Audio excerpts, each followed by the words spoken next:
Buenos días. Vamos a contestar preguntas de ustedes el día de hoy. Nada más informar que terminando la conferencia iniciamos una gira. Vamos a estar en Tlaxcala, vamos a inaugurar una universidad pública y vamos a estar también en Puebla y en Oaxaca. Informo que el domingo en Oaxaca, por la mañana, vamos a tener una conferencia de prensa porque se va a informar sobre las vacunas desde Oaxaca. Vamos a tener la conferencia igual de 7 a 8, 7 a 9 de la mañana. Posteriormente vamos a Huilapan, Oaxaca, para la conmemoración del asesinato de Vicente Guerrero, recordar ese hecho histórico y comenzar todas las actividades relacionadas con la celebración de nuestra independencia este año. Entonces empezamos en Huilapan con ese acto, pero en la mañana vamos a estar informando sobre las vacunas de AstraZeneca y de otras vacunas. Todo el plan de vacunación se va a presentar el domingo por la mañana. Muy bien, vamos adelante. Me da mucho gusto verte y verte muy bien. Mucho gusto que estés aquí de nuevo con nosotros. A ver, adelante. Y luego la compañera. Buenos días, señor presidente. Urbano Barrera, del diario Ovaciones. Ahora que va a Oaxaca, yo quisiera ponerle sobre la mesa este tema. 350 trabajadores de San Agustín Etla, en Oaxaca, piden su ayuda. Todos eran obreros de la fábrica de hilados y tejidos San José, gente del pueblo, gente trabajadora. La factoría fue rebasada por la tecnología, quedó obsoleta, y el dueño de la factoría, de la empresa, pues para evitar todos los problemas, el señor Lorenzo Esparza entregó la fábrica a los 350 trabajadores. A partir de esa fecha se empezó un proceso para repartir la fábrica, los terrenos de la fábrica, y se empezó a escriturar en favor de todos los trabajadores. Aquí tengo una de las escrituras que ellos me dieron para que usted la viera. Y todo iba muy bien, hasta que en el gobierno de Ulises, del gobernador Ulises Ruiz, en el 2004-2010, se detuvo el proceso de escrituración. Y todos los presidentes municipales que siguieron también detuvieron esto, pero además los amenazaron con que iban a quitarles las tierras, la factoría. Entre esas personas está el presidente de Bienes Comunales, Eric Pérez Ruiz, el presidente municipal Luis Rey Ortiz Santiago, Mayor Ruiz Carreño, un cacique de la zona. Ahorita estos trabajadores ya son adultos mayores, gente honorable, como usted dice, ancianos honorables, de 79 a 90 años, y no les ha llegado la justicia. Ellos dicen que pareciera ser un problema local, pero hace unas semanas estuvo la Guardia Nacional dentro de los terrenos que son de propiedad privada. Entonces ellos quieren enterarlo de esta situación para ahora que va usted a Oaxaca, pues le informen, ¿verdad? Y tienen todos los documentos de que ya son los poseedores de todos estos bienes, pero que hay un conflicto ahí que seguramente usted le van a informar ahora el domingo y piden su ayuda, señor presidente. Gracias. Muy bien, vamos a pedirle a Leti Ramírez, que está aquí, que nos ayude, que platiquen para tener todos los antecedentes y ayudar en lo que se pueda, ¿no? Buscando la conciliación, básicamente. A ver, adelante. Gracias. Buenos días, señor presidente. Soy Erika González de Sin Línea MX. Recientemente a un grupo de personas se les ocurrió la idea de que, deteniendo el desarrollo de los proyectos de infraestructura, se podría usar el dinero destinado a ellos en la compra de vacunas y el combate a la pandemia. Existe también otra propuesta con la idea de que se podría contar con más dinero para este fin si se estableciera un impuesto a la riqueza. Sabemos que la primera idea traería más inconvenientes que beneficios, pero en relación a la segunda, ¿qué probabilidad existe de que se lleve a cabo una reforma fiscal por medio de la cual los que más tienen aporten más dinero para el fondo de contingencia que nos permite enfrentar esta y otras calamidades futuras? Pues miren, la mejor manera de tener presupuesto es combatiendo la corrupción. La corrupción hay que combatirla no solo por razones de índole moral, sino porque es mucho lo que se recupera, porque es mucho lo que se iba por el caño de la corrupción. Entonces, no hay necesidad de suspender obras para comprar las vacunas. Se tiene dinero para la compra de las vacunas y para hacer las obras, porque no se permite la corrupción. Nos hemos ahorrado, por no permitir la corrupción, más de 1 billón de pesos. Eso es lo que yo calculo, que nos hemos ahorrado en el tiempo que llevamos en el gobierno. Tampoco hace falta aumentar los impuestos o crear impuestos nuevos. Nada más es cosa de no permitir la corrupción. Ahora está en debate lo de la iniciativa que envié al Congreso para fortalecer a la Comisión Federal de Electricidad, que la querían desaparecer para favorecer a empresas particulares, sobre todo extranjeras, corruptas. Imagínense cuánto nos vamos a ahorrar si se dejan de entregar subsidios a estas empresas extranjeras. A Iberdrola, por ejemplo, que se le entregan subsidios. No solo se le compra caro, la Comisión Federal, por los contratos que se establecieron antes, le compra a estas empresas la energía eléctrica a precios elevados, sino además se les subsidia. Entonces, al aprobarse esa reforma legal, nos vamos a ahorrar mucho dinero. ¿Y qué podemos garantizar con ese ahorro? Pues que no nos cueste más la luz a los consumidores, que no aumente el precio de la luz, mínimo. Entonces, sí es un buen negocio público acabar con la corrupción. Hablábamos hace poco de los reclusorios que construyeron, 8 reclusorios, que tenemos que pagar cada año 16,000 millones de pesos a las empresas que recibieron las concesiones, los contratos para construir estos reclusorios. Entonces se les tiene que estar pagando cada año 16,000 millones de pesos, aun cuando no estén ocupados los reclusorios. Estaban, cuando llegamos, ocupados en un 20% y había que pagar por el 100%, a razón de 3,500 pesos diarios por recluso. ¿Quiénes son los que hicieron este negocio? Todos vinculados al poder, todos muy influyentes, familiares de los políticos más encumbrados. Entonces estamos revisando esos contratos. Ya les manifesté a la secretaria de Seguridad Pública y al consejero jurídico, mínimo tiene que haber un descuento del 20%. O sea, ahí necesitamos ahorrarnos 3,000 millones al año, mínimo. Imagínense 3,000 millones al año. Cuando hablamos de 16,000 millones, que eso es lo que se tiene que pagar, es la mitad de lo que cuesta comprar 140 millones de dosis para vacunar al pueblo de México. Entonces, el problema es la corrupción. La corrupción, Andrés Manuel, eso es lo que tengo muy claro. Cuando estuvo en campaña, Clinton acuñó esa frase, o se le atribuye, de que dijo, la economía, y utilizo otra palabra que no voy a repetir, la economía, yo tengo muy claro, la corrupción, Andrés Manuel, la corrupción es una fuente para el financiamiento del desarrollo de México, importantísimo. Entonces, vamos a seguir adelante, nos alcanza para las vacunas, no tenemos que cancelar obras, es cuestión de continuar limpiando de corrupción el gobierno. Es que no se midieron, atracaron, pero como nunca en la historia, en el periodo neoliberal, nunca en la historia de México habían robado tanto los políticos y los llamados hombres de negocio como en los 36 años de imposición de la política económica llamada neoliberal. Neoliberalismo que es en México sinónimo de neoporfirismo, fue exactamente lo mismo, es una calca. Por eso también son deshonestos en lo intelectual, hablando del nuevo paradigma, cuando es un modelo viejo que se impuso en México, que nos llevó a la revolución, porque Porfirio Díaz hizo exactamente lo mismo. O estos siguieron la política porfirista de entregar a particulares los bienes públicos. Porfirio Díaz entregó la tierra, entregó las aguas, entregó el petróleo, los ferrocarriles, las minas. ¿Qué hicieron estos? Exactamente lo mismo. Entonces, ya no podemos nosotros continuar con esa política en beneficio de una minoría, aun cuando no les guste. Inclusive hay que convencerlos, persuadirlos de que esa política no es buena para nadie, ni para ellos mismos. ¿Qué es lo que genera esa política? No solo pobreza y desigualdad, también profundos resentimientos sociales. Entonces, ¿cómo se vive en un país donde se aplica esa política de saqueo, de atraco, de lucro, de beneficio para una minoría, dándole la espalda al pueblo, a los dolores de la humanidad? ¿Cómo se vive?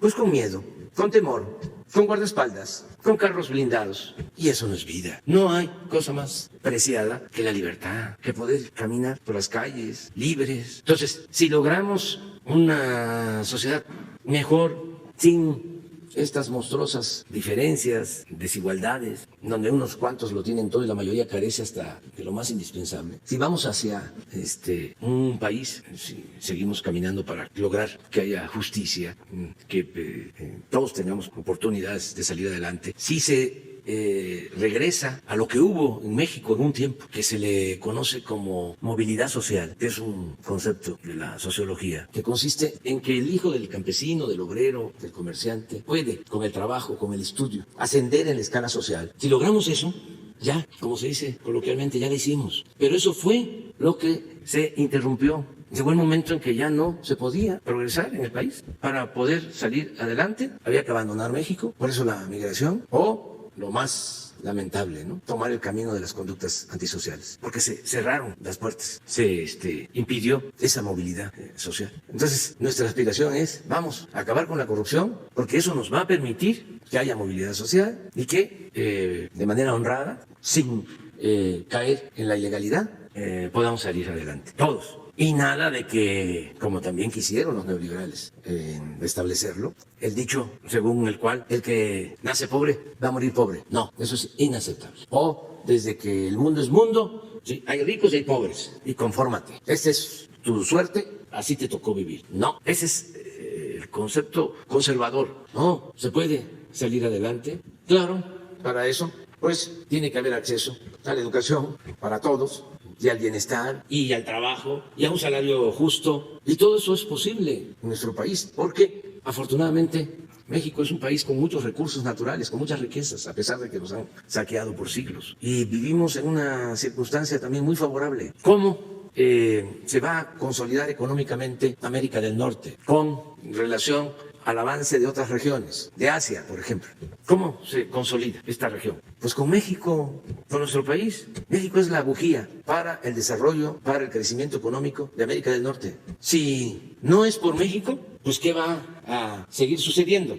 ¿Cómo se debe de visualizar el futuro de la economía mundial? Pues va a seguir creciendo la presencia económica de Asia, en particular de China, y va a seguir cayendo la participación económica en América del Norte, en particular en Estados Unidos. Entonces, ¿cómo se consolida económicamente la región? Con México. ¿Qué es lo que tiene México que no tienen los otros dos países que son nuestros socios económicos y comerciales? Tiene una fuerza de trabajo joven, además inteligente, responsable, creativa. Eso es importante. ¿Cómo se produce la riqueza? Pues sí, se requiere capital, se requiere el buen manejo empresarial, pero no se podría, aún con la automatización, con la robótica, producir riqueza sin el trabajo de los obreros, de las personas, mujeres y hombres. Entonces, agréguenle de que todavía se tiene una población joven en el país, a diferencia de otros países. Entonces el trabajo es una posibilidad para el engrandecimiento de México, el trabajo de los mexicanos, como se está demostrando. Imagínense que los paisanos migrantes nos envían,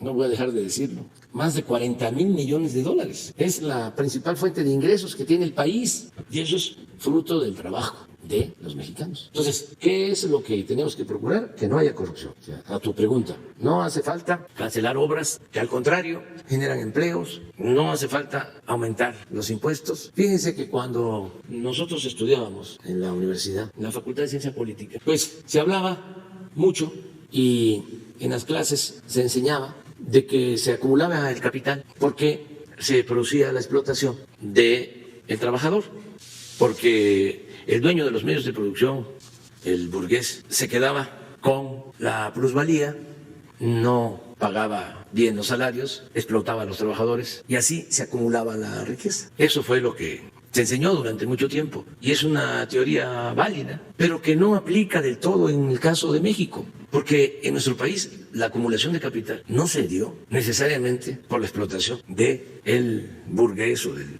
patrón al trabajador.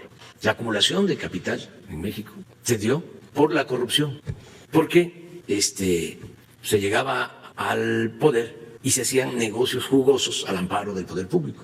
Entonces podía venir una persona, ser originaria de un pueblo, pero empezaba a hacer política y terminaba como banquero o como potentado. Pero esto tampoco es nuevo, se acrecentó en la última etapa, en el periodo neoliberal. Pero ya lo registra el finado Carlos Fuentes en su extraordinaria novela, La región más transparente. Habla de cómo un revolucionario del norte llega a la Ciudad de México y empieza a contar con información privilegiada acerca de cómo se iba a ampliar la ciudad, cómo se iban a hacer las avenidas nuevas en la ciudad. Y empieza con esa información a comprar terrenos y a especular, todo lo que es la especulación inmobiliaria, que en el caso de la ciudad se da mucho. Y así este revolucionario se vuelve un gran empresario y luego banquero. Sobre eso trata la novela de Fuentes. Pues es lo mismo, no es hacer a un lado el marxismo, es decir, no es válido lo de la lucha de clases o lo de la acumulación del capital o lo de la plusvalía, no, sino que el caso de México es algo especial. Y hace 2 días aquí comentábamos que nunca se atendió así. De los pocos escritores que se ocuparon del tema, pues don Jesús Silva Gerso, pero el abuelo del actual, así, aclararlo bien, decía don Jesús Silva Gerso, él había estado cuando el general Cárdenas llevó a cabo la expropiación petrolera y decía que la política se había convertido en uno de los más lucrativos negocios. Estamos hablando de los años 40. Decía, y el peor de los males es que los corruptos, los políticos corruptos, no pierden ni siquiera su respetabilidad. También por ese tiempo, don Daniel Cosío Villegas escribió un buen ensayo que se llama La crisis de México. Es un texto extraordinario, también por los años 40. Y decía ya don Daniel que lo que había tronchado, sí, con esas palabras, la vida pública en la revolución, era sin duda el predominio de la corrupción. Pero muy pocos. Luego se olvidó el tema y hubo como un pacto de silencio, ni en el discurso, ni en los medios menos. Los medios fueron tomados precisamente para fomentar la corrupción y garantizar impunidad. No todos, desde luego, ¿no? No se puede generalizar, pero pues es muy interesante el tema. Buenos días, señor presidente. Julio Mar Gómez, de Medios Digitales del Pacífico de Baja California Sur. Con la puesta ya en marcha del presidente de Estados Unidos, Joe Biden, de algunos decretos que firmó, echó para atrás, mejor dicho, del expresidente Trump Biden, tenemos lo del muro, cómo lo califica, y si el gobierno de México tiene más noticias como estas sobre el tema, es decir, noticias buenas sobre los decretos que está firmando ejecutivamente a favor de México. Esa sería pues estamos muy de acuerdo en que se cancele la construcción del muro. Pues es un tema que celebramos porque el muro se ha venido construyendo desde hace algún tiempo. Para ser muy objetivos, han construido sus tramos de muro tanto los presidentes demócratas como los presidentes republicanos. Casi todos hicieron sus tramos de muro. Y ahora el presidente Biden decide que ya no va a construir muro en la frontera.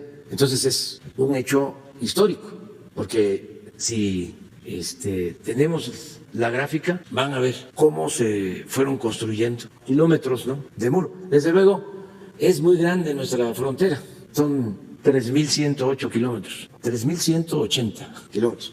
El otro día pusieron George Clinton y en la gráfica, y esa fue la nota del Reforma, del Universal. Pero así se han comportado, ¿no?, en kilómetros. Clinton construyó 62 kilómetros, Bush 485, aquí se van acumulando, ¿no? 62 más 485, 547. Obama 138, 685, y Trump 240, total 925. Millas, 1.488 kilómetros, de 3.180. Pero ya el presidente Biden ha dicho que se cancela la construcción. Entonces, sí es una muy buena decisión. La política migratoria, el compromiso de regularizar la situación de migrantes. Nos importa mucho el que se cumpla ese compromiso para que se regularice la situación de nuestros paisanos que viven y trabajan en Estados Unidos desde hace algún tiempo. Entonces, hay ese compromiso. También un cambio en cuanto a que ya no van a mantener a migrantes esperando su autorización de asilo en nuestro país, sino que van a tenerlos en territorio estadounidense, esperando a que les resuelvan. Nosotros tenemos en México alrededor de 6.000 migrantes esperando que les resuelvan sobre sus asuntos. Sí sería conveniente que se cumpla con este acuerdo y que esperaran en territorio estadounidense. También, como lo dije ayer, que no se piense que están abiertas las puertas de la frontera norte, porque no están autorizando todavía ingresos. Esto es un mensaje sobre todo a nuestros hermanos centroamericanos, porque la política es de apoyar a los migrantes, pero en los hechos todavía no hay nada concreto. Y siendo honestos, pues va a llevar tiempo la aplicación de la nueva política migratoria. Y no hay que dejarse engañar por los traficantes de personas que estén diciendo vámonos, porque ahora que cambió el gobierno en Estados Unidos ya hay paso libre. No, puedo probar, es un asunto penoso, de que siguen deportando migrantes, igual como en la pasada administración. Entonces, poco a poco, despacio, y yo espero que se resuelvan dos cosas. Primero, que se apoye a los pueblos de los países centroamericanos para que nadie se vea obligado a emigrar, que la migración sea optativa, opcional, no forzada, que el que quiera salir, echarse a andar, ir a buscarse la vida a otras partes, lo haga por gusto, no por necesidad. Entonces, eso, los programas de apoyo a Centroamérica, fundamentalmente, porque nosotros estamos haciendo ya lo que nos corresponde, lo propio. También si los que mandaban, que era muy poco históricamente, con el llamado Plan Mérida, lo quieren enviar a México en programas para el desarrollo, bienvenido. Pero si van a querer que continúe el Plan Mérida y nos van a querer seguir enviando helicópteros artillados y instrumentos bélicos, no queremos eso. Entonces, cooperación para el desarrollo. Y lo otro es que se vaya resolviendo en Estados Unidos un canal de recepción de migrantes legal, con visas, porque hay una realidad, ya hice mención a eso. Se requiere la fuerza de trabajo de México y de Centroamérica. Entonces, en vez de la ilegalidad por la migración, como se ha venido presentando, puede buscarse un mecanismo de entrega de visas para trabajadores, normar todo lo que puedan ser los flujos migratorios. Entonces, falta, no nos desesperemos, hay que dar tiempo, está llegando el nuevo gobierno, entonces vamos a esperar, pero sí, nosotros vemos bien lo de que no se construya ya más muro. Muchas gracias, señor presidente. En Baja California Sur se renovarán a través del voto 80 cargos públicos en donde morenistas aún no se ponen de acuerdo y se suman personalidades que lejos de sumar fracturan más al partido. A esto usted siente la necesidad como líder moral de Morena intervenir para la continuidad de la 4T, y no solamente me refiero en Baja California Sur, sino en los otros estados que están en contienda también electoral. ¿Habrá algo? Gracias. No voy a intervenir porque no me corresponde. Voy incluso a enviar una carta a los gobernadores y a presidentes municipales para que se garantice el voto libre y limpio, elecciones limpias y libres, que no haya injerencia del gobierno en las elecciones, que no se utilice el presupuesto para favorecer a ningún candidato, a ningún partido, que no haya fraudes electorales, que dejemos atrás todas esas prácticas de defraudación electoral, la compra del voto, la entrega de despensas, las amenazas, el relleno de las urnas, el carrusel, del que votaban los finados, del que había más votos que ciudadanos, la falsificación de las actas, el embarazo de las urnas, todo eso que se termine, que el gobierno no intervenga.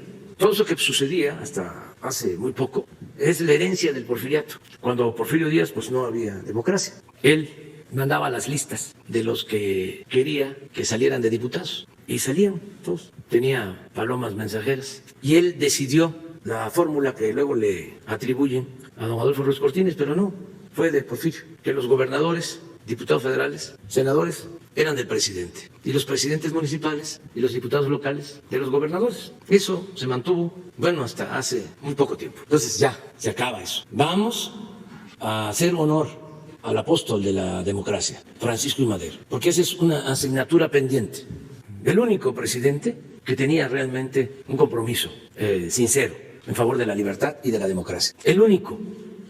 Y él se enteraba de quién ganaba por los periódicos.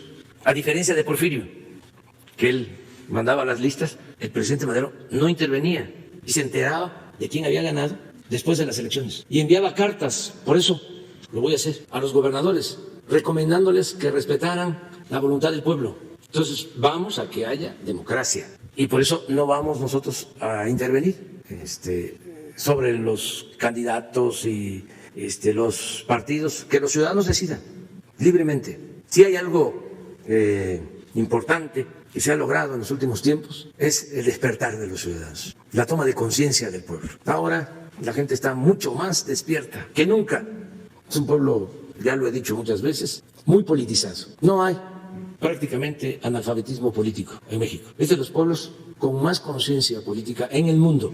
Por eso se jalan los pelos los analistas y expertos de antes, que no entienden de que ya las cosas cambiaron, porque cambió la mentalidad del pueblo. Y cuando cambia la mentalidad del pueblo, cambia todo. Entonces ellos siguen pensando que es igual que antes. Y siempre hago mención a la frase bíblica de que no se puede poner vino nuevo en botellas viejas. Por eso no les cuadra, no les acomoda nada, no les salen las cosas, porque no quieren entender de que ya es otra realidad. Y ellos vivían pues en una burbuja, le llamaban el círculo rojo. O sea, los sabiondos eran los del círculo rojo, ¿no? Los politólogos, los expertos, ¿no? Los de las cúpulas académicas, empresariales, políticas. Y lo demás, pues yo creo que le llamaban círculo verde, o no existía el pueblo. Y resulta de que pues ahora es el pueblo el que está siendo el protagonista principal de la historia, porque si no fuese por el pueblo, pues yo no estaría aquí, no estaríamos hablando del daño que hace la corrupción. Ya Frena y los patrocinadores de ese movimiento ya nos hubiesen quitado de la presidencia, ya nos tuviesen acorralados los medios de comunicación convencionales, pero no, tenemos nuestro ángel de la guarda, que es el pueblo de México. Entonces eso es lo que... A ver, el post-COVID. El presidente de todos los mexicanos, su servidor Carlos Pozos, reportero de la Molécula Oficial y columnista de la revista Petróleo y Energía. Buenos días a quienes nos ven y nos escuchan, buenos días a los compañeros. Qué gusto verle y saber que está bien. Usted, como yo y miles de personas, hemos ganado la batalla al COVID-19, pero por desgracia muchos han perdido a sus seres queridos, como es mi caso, que perdí a mi padre el pasado 21 de enero y perdió esta batalla. Pero es bueno saber que tenemos un presidente fuerte y de espíritu por el bien de nuestra nación. Antes de mis preguntas, presidente, quiero iniciar con una denuncia de proveedores y contratistas de Pemex de transformación industrial que se quejan del área de finanzas de petróleos mexicanos, que se ha convertido dicha área en un mercado negro, pues piden moche que llega hasta el 20%. Y como ya no pueden subir esos proveedores sus facturas a la red, el personal, la mitad del personal de Pemex de Finanzas trabaja para favorecer a unos cuantos con pagos y créditos. Estos empresarios piden piso parejo y a ver si puede poner orden. Señor presidente, será mi denuncia. Y ahora bien, mi primera pregunta. El INE, señor presidente, el pasado 15 de enero aprobó 2 coaliciones parciales denominadas Va por México y Juntos Haremos Historia. La primera integrada, como todos sabemos, por el PRI, PAN, PRD, que postulará 176 fórmulas de candidatura a diputados por principio de mayoría relativa. Esta alianza tripartita está utilizando un hashtag Va por México, que es una marca registrada del empresario Ricardo Ortega López ante el INDAUTOR y ante el Instituto Mexicano de la Propiedad. El INDAUTOR ya le dio la certificación de registro público de derecho de autor, que la idea Va por México es del señor Ricardo Ortega. La pregunta concreta es, señor presidente, entiendo que no quiere meterse en temas políticos, pero los partidos PRIAN y PRD, acostumbrados a los manejos turbios, se están robando el nombre registrado. ¿Qué se puede para poner orden antes de que avancen las campañas electorales? Bueno, ese es un asunto legal, lo tienen que ver en las instancias correspondientes.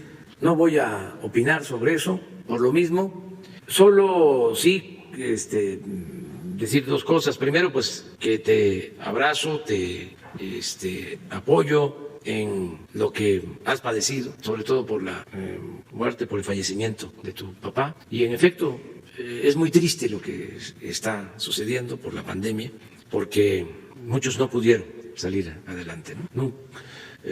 No pudieron seguir con nosotros, se nos adelantaron. Y también decir, ¿no?, que muchos sí pudimos salir y eso es lo que deseamos, que cada vez haya menos fallecimientos y que podamos resolver el problema. Yo estoy optimista porque ya vamos a tener acceso a la vacuna y eso nos va a proteger. Recientemente empiezan a bajar los casos de contagio, pero todavía tenemos la pandemia. Entonces, repito, abrazarte, como lo hago a todos los que han padecido, han sufrido por la pérdida de sus seres queridos. Y vamos a seguir adelante, tenemos que seguir luchando. Lo otro que quería comentarte es lo de tu denuncia sobre Pemex. Quiero que el director de Pemex tome nota y que se atienda, porque una de las cosas que no podemos permitir es la corrupción en el gobierno y no permitir para nada la corrupción en Pemex, en la Comisión Federal de Electricidad, porque no solo es una ilegalidad, no solo es un abuso, un latrocinio, es también un acto de traición a la patria, porque si se continúa con la corrupción en Pemex, se ayuda a los que quieren desaparecer Pemex, a los que quieren privatizar el petróleo, a los que quieren quitarle al pueblo de México sus bienes. Entonces es un acto de traición.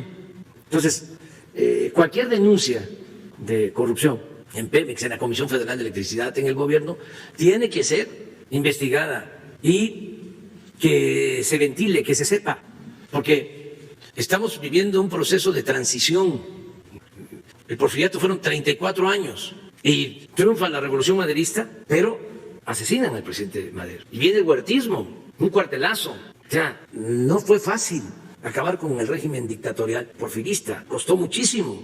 Bueno, por violencia, por hambre, por pandemias, dieron su vida a 1 millón de mexicanos en la revolución. Entonces, el modelo neoliberal se impuso durante 36 años. Entonces estamos cambiando de manera pacífica, que eso es una bendición, porque las 3 transformaciones que han habido en el país se han hecho por las circunstancias, con las armas. Y ahora estamos llevando a cabo entre todos este cambio de manera pacífica. Pero no deja de haber resistencias, porque todavía lo viejo no acaba de morir y lo nuevo no acaba de nacer. Entonces, en el gobierno hay todavía funcionarios que se quedaron o que entraron con la idea de que era lo mismo, de que era un simple cambio de gobierno, no un cambio de régimen, no una transformación, que es lo que buscamos. Entonces, hay que estarles recordando a ellos, incluso a sus jefes, de que esto ya cambió, que es distinto, que no se tolera la corrupción, cero impunidad. Entonces, por lo que estás señalando sobre Pemex. Sí, presidente. Mi segunda pregunta,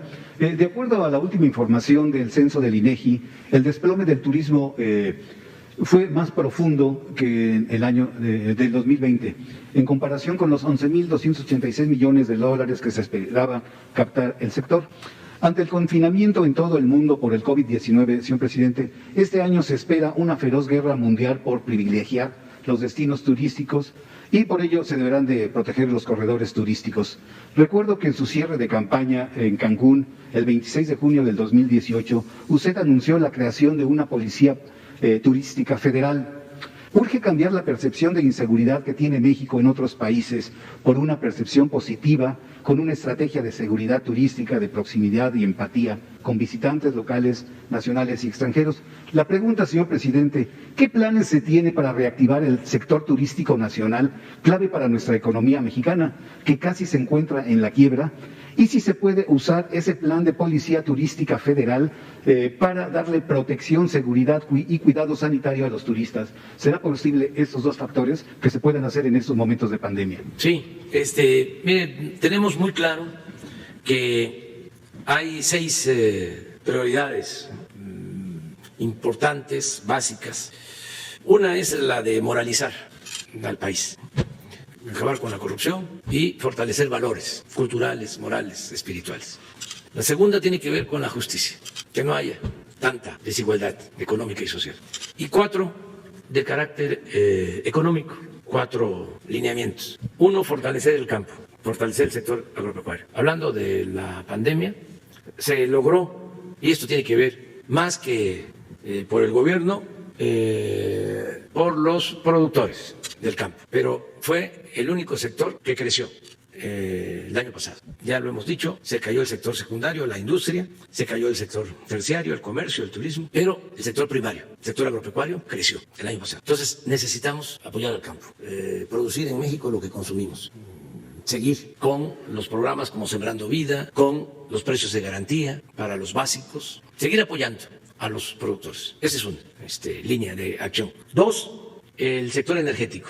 Fortalecer la industria eléctrica y la industria petrolera para ser autosuficientes. No tener que comprar las gasolinas, los combustibles en el extranjero. Ese es un objetivo, que se produzca en México toda la gasolina. Por eso estamos modernizando las 6 refinerías que tenemos, se está invirtiendo, por eso se está construyendo la nueva refinería y otras acciones que vamos a ir anunciando. Pero al final del gobierno debemos estar produciendo alrededor de 700,000 barriles diarios de gasolinas para no importar gasolinas. Ahora estamos importando el 60% de lo que consumimos. Lo mismo en el caso de la industria eléctrica, que no tengamos apagones, que tengamos suficiente energía eléctrica y a precio bajo.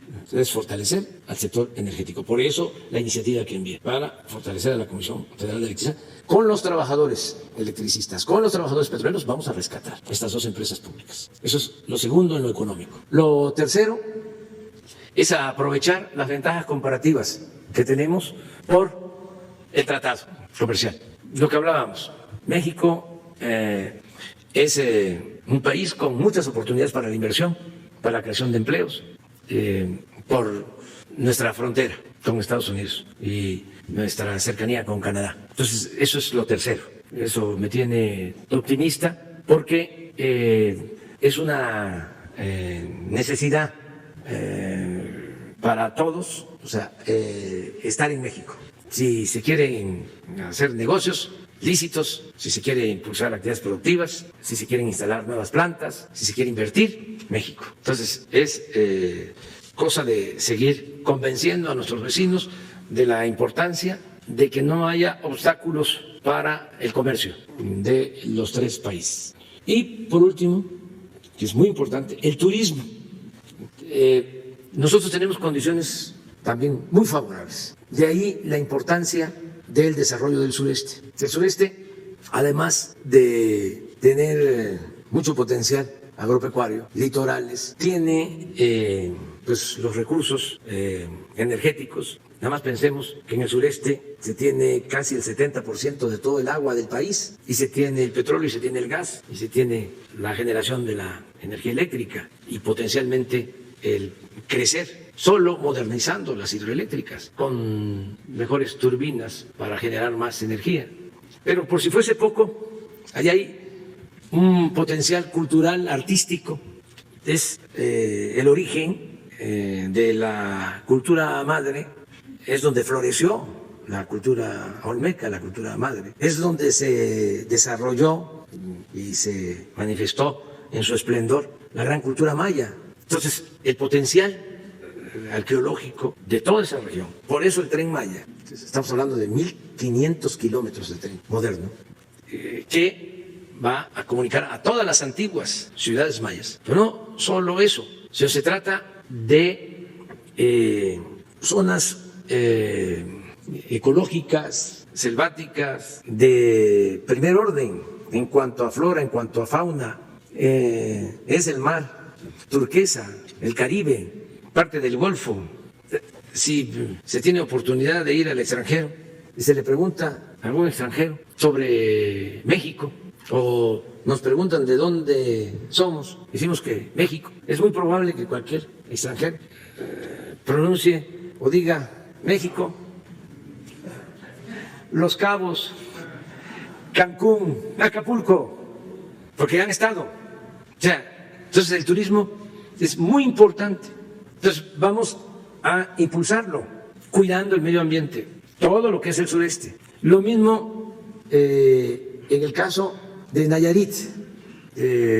Vamos a desarrollar más el norte de Nayarit para el turismo, porque todo lo que es el sur de Nayarit pues ha tenido un buen desarrollo, lo que está junto a Vallarta, Bahía de Banderas, Punta Mita, pero hacia el norte se requiere todavía más desarrollo y hay un gran potencial turístico. Por eso ya estamos construyendo, está por iniciar la nueva autopista de Las Varas a Compostela y vamos a hacer también la autopista de Compostela a Tepic y vamos a modernizar el aeropuerto de Tepic para que no solo se tenga como acceso a esas playas el aeropuerto de Vallarta, sino también se tenga el aeropuerto de Tepic. Entonces sí tenemos programas y esto va a ir acompañado siempre de la seguridad, que esa es tu pregunta.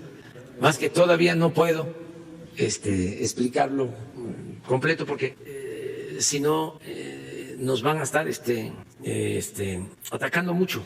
Cuando yo planteé lo que se tiene ya concebido para garantizar la seguridad en las zonas turísticas, porque en efecto, si hay seguridad con todo ese potencial, sí, vamos a tener muchos ingresos, muchos empleos, mucho bienestar. Muy bien. Si me permite una última pregunta, la tercera pregunta, señor presidente.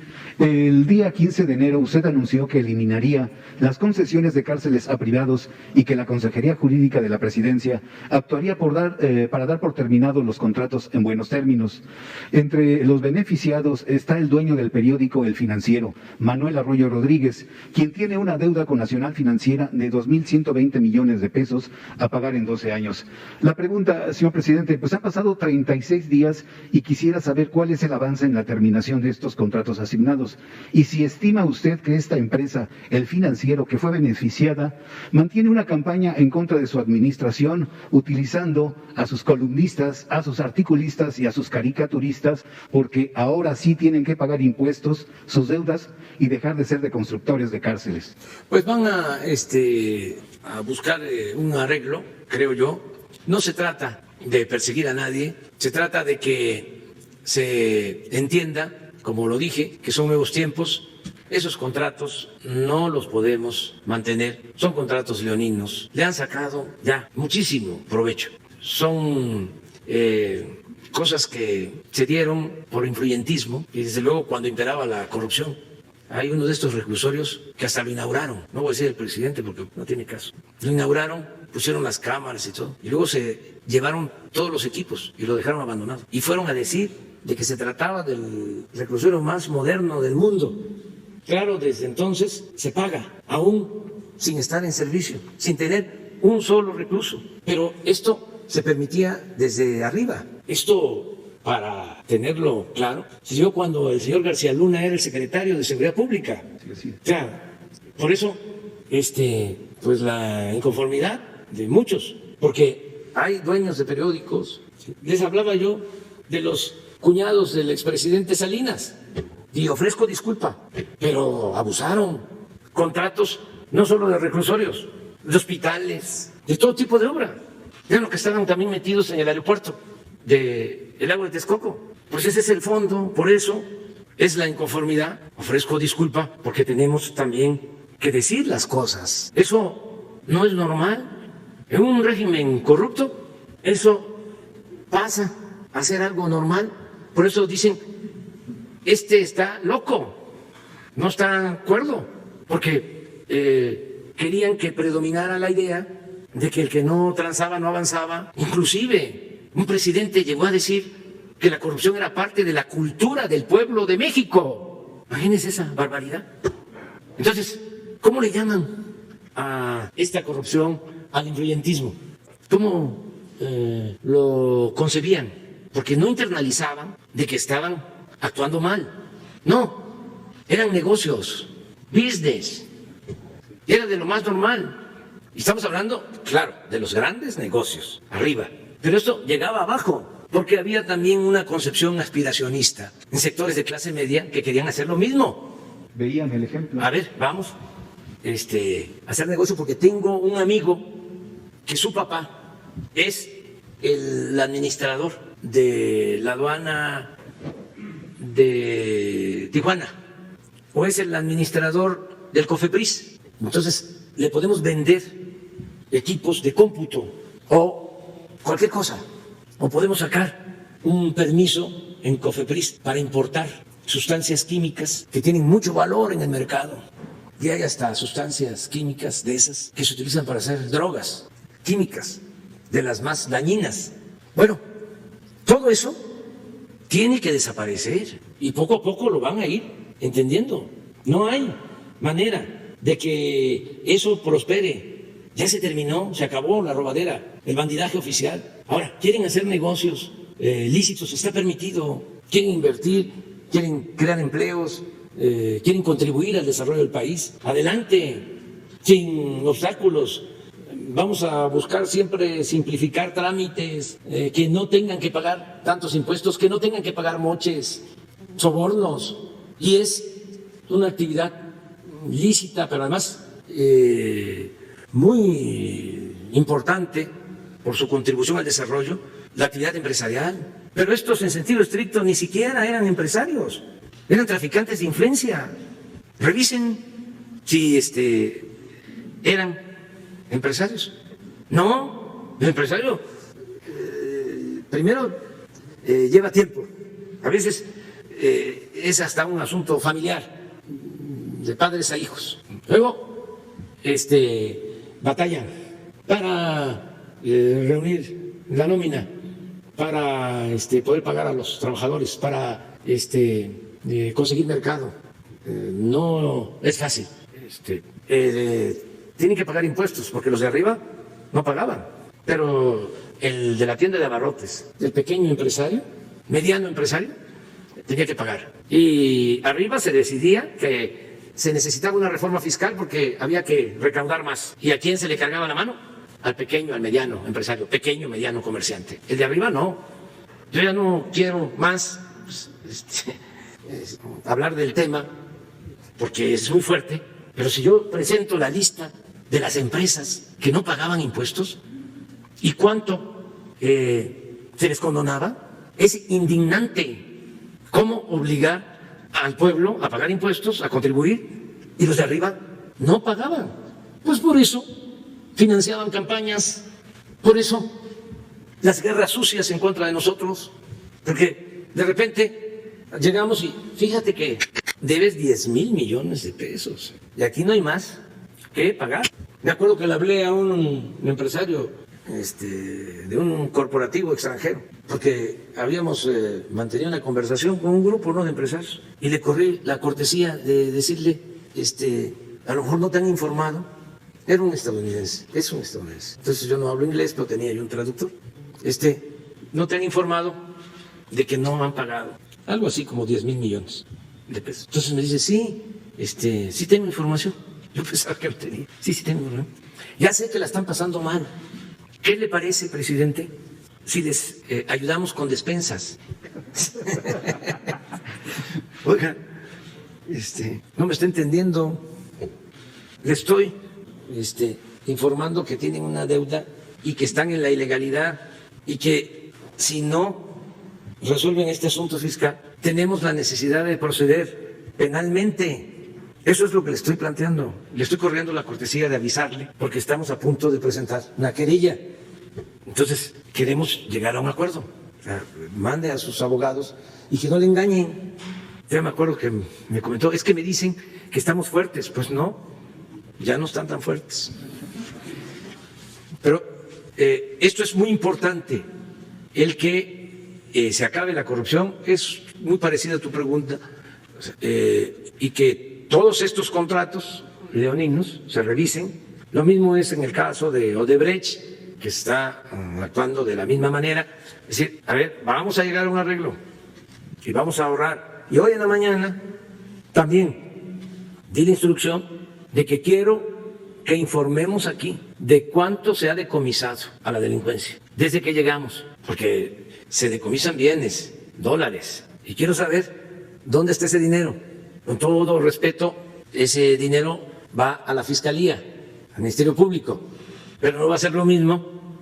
Además, el fiscal Alejandro Gertz es un hombre íntegro y va a coincidir conmigo de que necesitamos aquí poner cuánto se ha obtenido, porque no es, se detuvo una avioneta con tantos kilos de cocaína y tantos dólares y ya, se dio la noticia. Bueno, ¿y cuánto? se tiene entonces. ¿Y dónde está? Aún cuando el Banco de México exija, o los financieros, de que esos dólares hay que mandarlos a Canadá a que los huelan para ver si no tienen droga, olor a droga, a muerto, porque así es. Pero aún con todo y eso, ¿dónde están? ¿Dónde están los dólares? Entonces, esa es la clave de todo, el que no haya corrupción. Entonces, pronto vamos a informar sobre ese tema, de cuánto se ha recogido, cuánto se ha obtenido de estos actos ilícitos de la delincuencia organizada y también de la delincuencia de cuello blanco. Bueno, ya nos vamos, ya, porque ahora vamos a tener el domingo. Ándale, pues. No, me la dio la doctora Olga Sánchez Cordero, pero el presidente tiene más de... bueno. No, tiene más de mes y medio que no me la... Sí, permito. Muy buenos días, presidente. Ramón Flores, corresponsal de Contrapeso Digital. Presidente, en semanas recientes hemos estado haciendo investigaciones en municipios gobernados por Morena para saber cómo recibieron sus municipios de anteriores administraciones. Este tema relacionado con la corrupción que usted está manejando. Siguiendo esas investigaciones descubrimos, por ejemplo, el desvío de más de 51 millones de pesos en el municipio de Los Reyes La Paz de la anterior administración priista. Usted nos ha pedido pruebas y aquí traigo el expediente completo para entregárselo al doctor Santiago Nieto para que se lleve a cabo una investigación más a fondo para conocer el paradero de estos y más recursos. Presidente, mi pregunta en concreto es, ¿cómo se le puede apoyar a los municipios, por ejemplo, Los Reyes La Paz, que han sufrido estos millonarios desfalcos a manos de administraciones priistas pasadas y que tanto el gobernador del Mazo como el fiscal del Estado han ocultado y protegido al expresidente municipal? Miren, independientemente de este caso, la recomendación, porque vienen los cambios, van a haber elecciones de gobiernos municipales, gobiernos estatales, la recomendación es de que si hay ilícitos o presuntos ilícitos, actos de corrupción, que los que llegan no solapen esos actos de corrupción, que denuncien ante la autoridad correspondiente. Es una recomendación, porque si no se vuelven cómplices, encubridores. Ese es el término, ese es el concepto, es encubrimiento. Entonces, si el Ministerio Público, la Fiscalía, no hace nada, ese es otro asunto. No van a faltar las denuncias, pero ya no es una responsabilidad del que llega. Que es muy lamentable de que, ¿qué sucedía? Llegaban a los gobiernos municipales, incluso a gobiernos estatales, y recibían esos gobiernos quebrados, endeudados por completo. Y como eran del mismo partido, o había acuerdos para que se les facilitara ganar, parte del acuerdo era, no te voy a tocar, no te voy a investigar. Pues después no tenían ni para pagar la nómina. Entonces, ¿cuál es la recomendación? Que el que encuentre irregularidades, presuntos actos de corrupción, los denuncie, incluso se protege. Si a mí me presenta Santiago Nieto una carpeta de corrupción y le digo, no, tenla ahí, métela en el escritorio, en la gaveta. Primero, ya Santiago Nieto no me va a respetar, ya no tengo autoridad, porque va a decir, entonces se protege, ¿no? Algunos, no es parejo, es discurso nada más el que no hay impunidad. Entonces ya el servidor público tiene pues licencia para hacer él lo que quiera, porque el de arriba está actuando de manera inmoral. Eso es lo primero. Pero también se denuncia ese caso y resulta que no se presentó ningún escrito, no se instruyó de que se actuara, pues hay complicidad.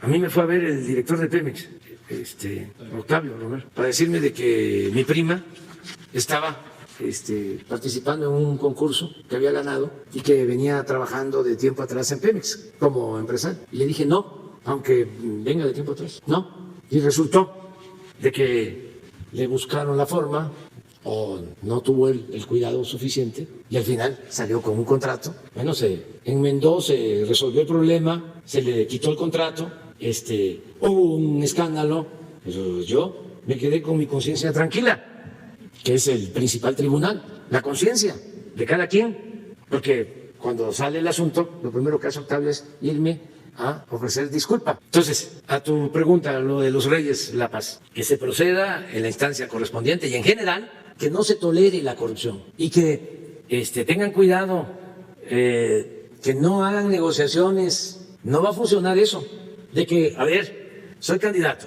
ayúdame, y si gano, tú no te preocupes. Ya no funciona eso, porque no va a depender del presidente municipal saliente o del gobernador saliente, depende de los ciudadanos.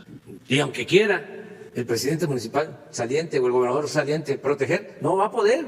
Ya no se permite la corrupción, es mal vista. Todo esto es importante que se sepa para que nadie se llame a engaño, que nadie piense de que va a poder hacer enjuagues, acuerdos, sacar dinero ilegal para las campañas. Te doy, pero me vas a proteger. Eso ya no va a funcionar, no va a funcionar, porque la gente no lo permite. El pueblo no lo permite. Ya no se aceptan esos acuerdos populares en lo oscurito. Ya no funciona eso. Y haciéndole una acotación sobre la misma pregunta, presidente, nosotros entrevistamos a la presidenta municipal que se llama Olga Medina Serrano y ella nos reveló en el programa que teme por su vida e integridad, ya que el gobernador del Mazo en su informe de gobierno la sacó con lujo de violencia, solo porque ella fue la única presidenta municipal que protestó por estos desvíos. Entonces, ¿cómo se le podría apoyar a la presidenta municipal? Hay protección, pero también no hay ninguna autoridad que pueda hacer eso. Yo no creo que el gobernador del Mazo haga una... Están las fotos en los periódicos, presidente, cuando la sacaron a la Pero presidenta no es municipal. por él. No creo que sea una situación de él. Lo que pasa es que hay costumbres. O sea, ya hablamos, pues, Sí. de estas inercias, de cuánto tiempo con este sistema autoritario, corrupto, de prepotencias, donde el ciudadano no era tomado en cuenta y además no se respetaba la oposición. Mucho tiempo. Entonces no deja de haber lambiscones, Así es. achichincles, barberos, alcahuetes. ¿Sí? Por último, presidente, ya nada más. Y no es necesariamente la autoridad superior, sino es gente gana gracia, pues. Por último, los mismos habitantes de los Reyes La Paz se acercaron a nuestro programa porque están incrementándose los delitos en la carretera México-Texcoco y ellos descubrieron que hay un terreno que le pertenece al INDEP, que está para el Instituto para devolverle al pueblo lo robado, y se encuentran un total abandono. Presidente, mi pregunta en concreto es, ¿ese terreno lo podría donar el gobierno federal para que ahí se pueda poner un destacamento de la Guardia Nacional? Porque los mismos habitantes dicen, aquí me dieron todos los documentos, ya los investigamos, ese terreno sí lo tienen ahí, pero ellos dicen, nada más que done el terreno y nosotros construimos para que se ponga la Guardia Nacional. Sí, lo vemos. Ok, ahorita le traigo la documentación con Jesús. Ernesto Prieto, Ok. del Instituto para devolver al pueblo robado, y el general Bucio, Ok. de la Guardia Nacional. Ahorita le voy a entregar toda la Sí, documentación. sí. Gracias. Ya, ahora sí. Nos vemos el domingo. Sí, mañana. El domingo, el lunes tú empiezas, sí.